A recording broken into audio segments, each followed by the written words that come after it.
क्या विश्व युद्ध की एक और आहट है ये तुलसी गाबार्ड का बयान?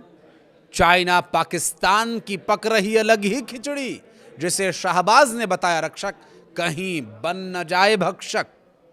और ये कहीं अगला वेनेजुएला तो नहीं बनने जा रहा है पाकिस्तान? सवाल अहम है।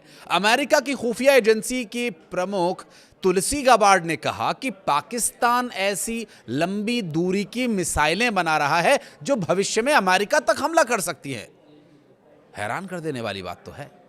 और पाकिस्तान की तो इतनी औकात नहीं कि वो इसे अपने दम पर बना ले।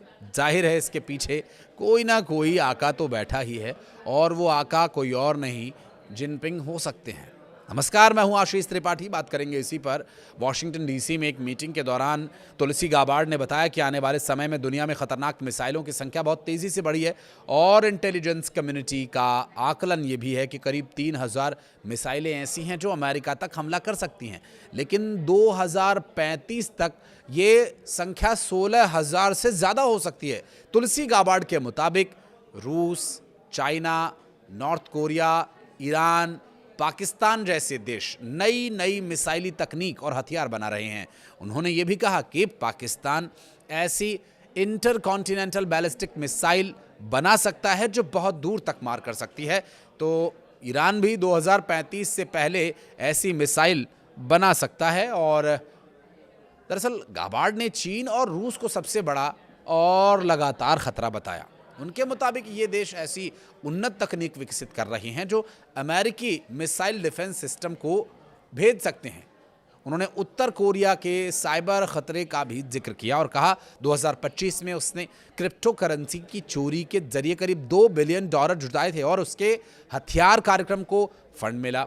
सुनवाई के दौरान ईरान के साथ संभावित युद्ध और पहले दी गई खुफिया जानकारी पर गाबार्ड ने सवालों का सीधा जवाब देने से भी इनकार कर दिया।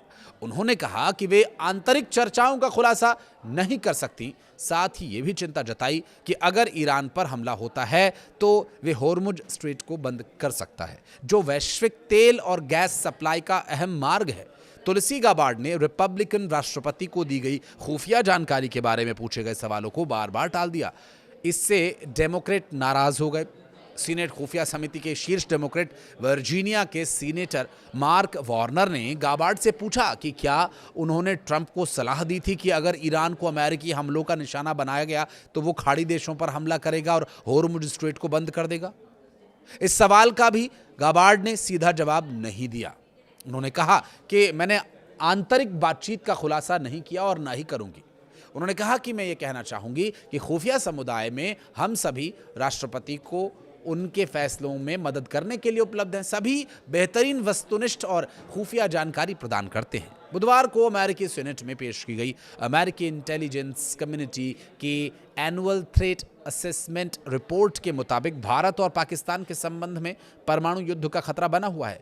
34 पन्नों की इस रिपोर्ट के मुताबिक हालांकि भारत और पाकिस्तान खुलकर के युद्ध नहीं चाहते, लेकिन ऐसी परिस्थितियां मौजूद हैं जिसमें आतंकवादी तत्व लगातार संकट पैदा करने वाले हालात बना सकते हैं। भारत पाकिस्तान संबंधों में परमाणु युद्ध का खतरा इसलिए बना हुआ है क्योंकि अतीत में जब भी ये दोनों परमाणु शस्त्र देश, परमाणु संपन्न देश आमने सामने आए तो तनाव बढ़ने का खतरा पैदा हुआ। रिपोर्ट में भी ये कहा गया कि पिछले साल भारत के केंद्र शासित प्रदेश जम्मू कश्मीर के पहलगाम के पास हुए आतंकवादी हमले ने ये दिखा दिया था कि आतंकवादी हमले किस तरह से युद्ध की चिंगारी भड़का सकते हैं। रिपोर्ट में आगे कहा गया कि राष्ट्रपति ट्रंप के हस्तक्षेप से हालिया परमाणु तनाव कम हुआ था।